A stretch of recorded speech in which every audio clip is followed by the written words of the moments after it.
Mbabazi yawandiikira akakiiko k'ebyokulonda ng'akategeeza nti ayagala kukozesa akabonero ka ŋŋaali ne langi eya kacungwa.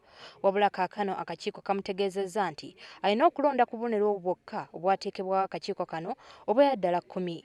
Obubonero buno mulimu leediyo, omupiira, ebbinika, emmenza, esseppiki n'obulala.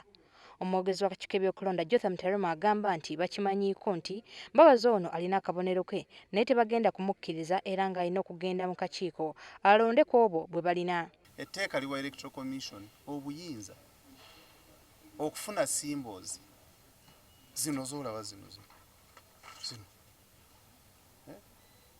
okuzikuwa nga ggwe ayagala kwesimba ku independent candidate okufunamu gy'okyuzinga.